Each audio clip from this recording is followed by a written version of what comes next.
SRB의 서버 클라이언트 구조에 대해 설명드리도록 하겠습니다. 대형 시스템의 중앙 제어실에 가보면 다음과 같이 많은 컴퓨터들이 설치되어 있습니다.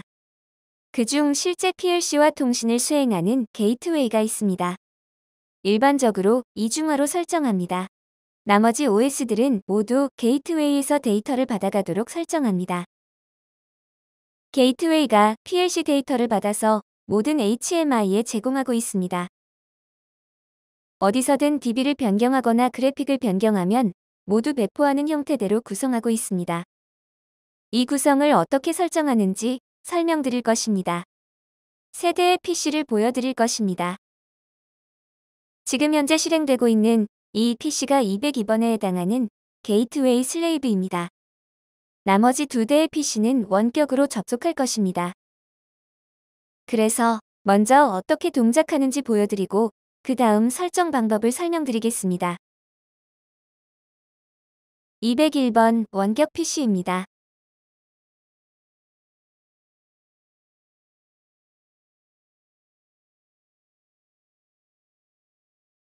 여러분들께 보여드렸던 게이트웨이 서버가 됩니다. 제 PC에서도 SRB가 동작을 하고 있고 210번 클라이언트 PC에서도 이렇게 동작하고 있습니다.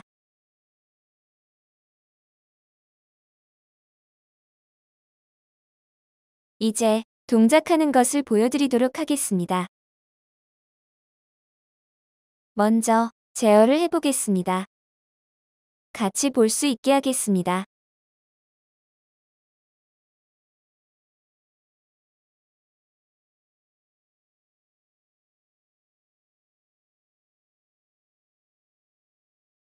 크기 조정을 해서 3개 모두 볼 수 있도록 해보겠습니다.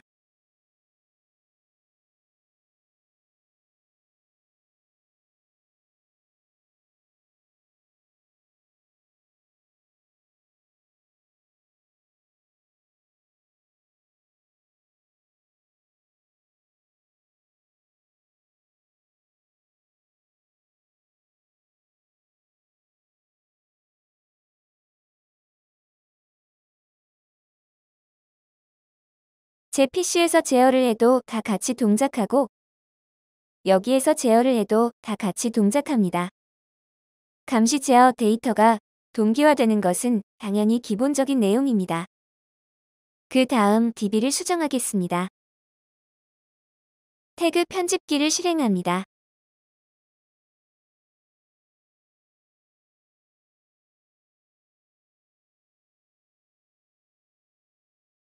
이번에는 210번과 202번 두 대만으로 설명을 드리도록 하겠습니다.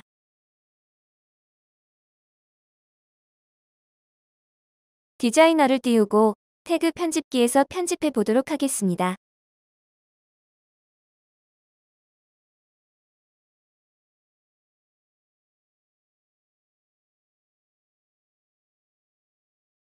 설명에 1, 2, 3, 4라고 입력하겠습니다. 바로 수정이 되었고 편집기를 다시 띄워보겠습니다.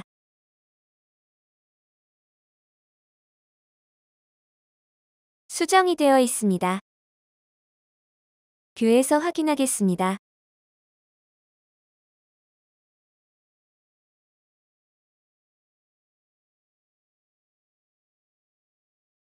수정해 보겠습니다.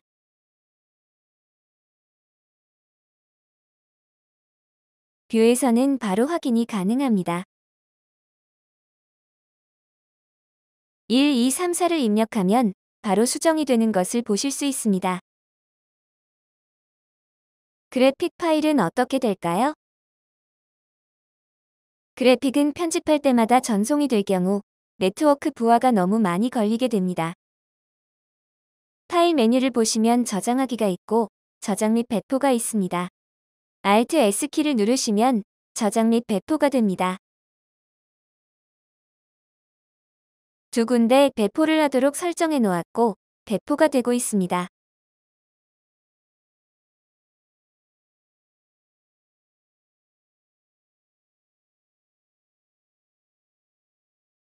배포가 완료되었고 화면을 닫았다가 다시 열어도 되지만 뷰에서 확인해 보겠습니다.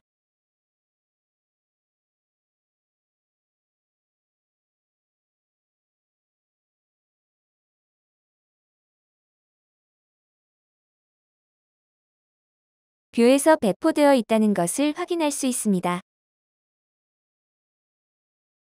수정을 조금 더 해보겠습니다. 객체를 옮겼습니다.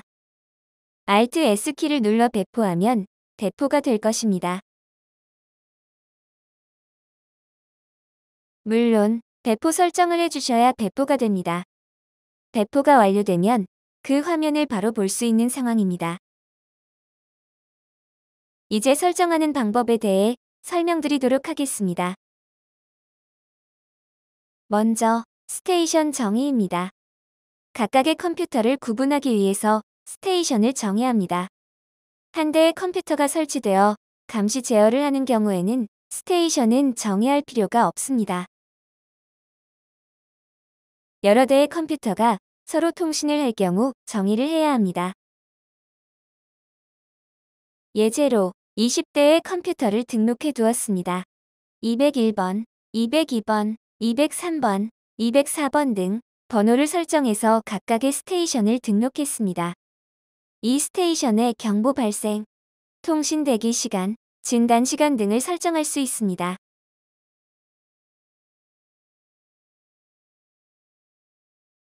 다음은 서버 정의입니다. 서버 정의는 두 대의 서버가 있을 경우 그 서버 간의 관계를 설정합니다. 설정을 보겠습니다. 서버 정의는 201번과 202번 사이에 서버로 서로 통신하도록 설정했습니다. IP만 설정하고 기본값을 사용하면 여러분들이 원하시는 대로 설정이 될 것입니다. 201번과 202번은 서로 서버 구조로 통신을 한다고 설정한 것입니다. 송신 데이터는 PC 입장에서 보내는 정보를 설정합니다. 서버 구성에서나 한 대의 PC에서 데이터를 전송하도록 해주는 설정입니다.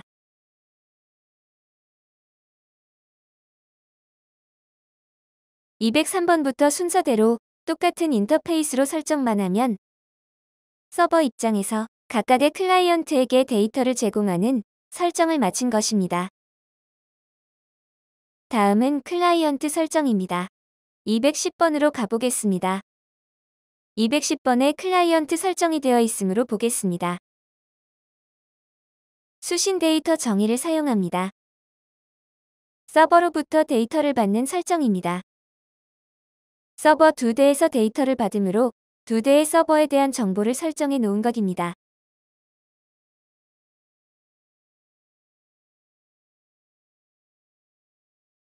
이렇게 간단히 설정하면 서버 클라이언트 전체가 설정된 것입니다. 설정해 놓은 것을 다시 보시면 송신 데이터 정의도 있지만 수신 데이터까지 다 설정합니다. 수신 데이터 정의의 사용 체크를 빼서 사용하지 않도록 합니다.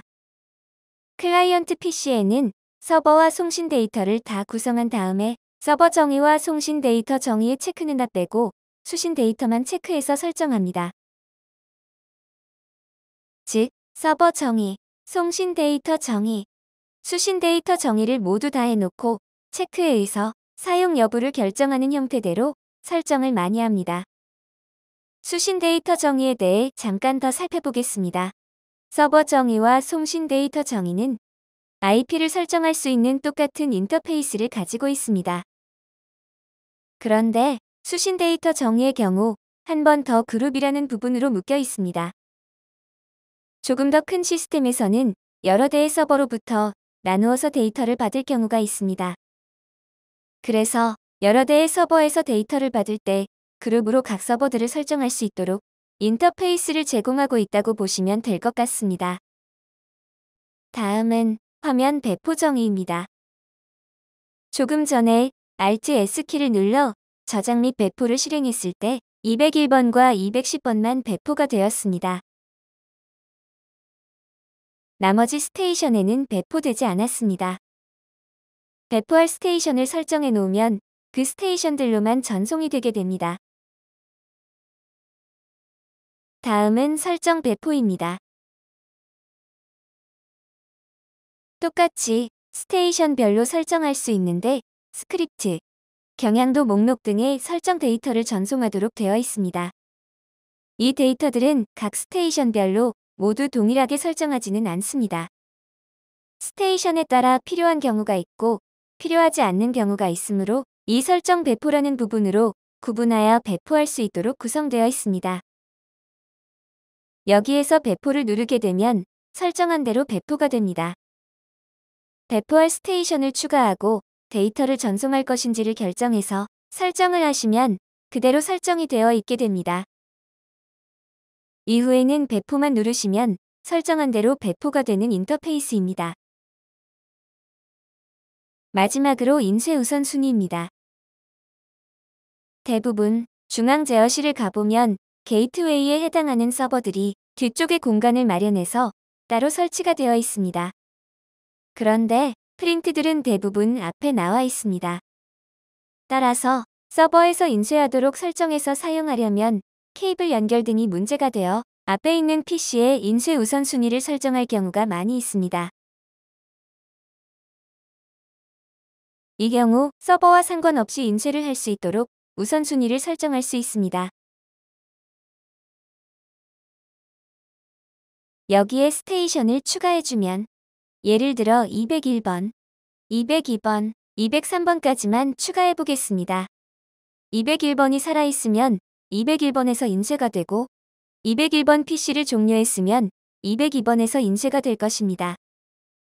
202번 PC도 종료했으면 203번에서 인쇄가 될 것입니다. 여기까지 서버 클라이언트 구조에 대한 설명을 마치도록 하겠습니다.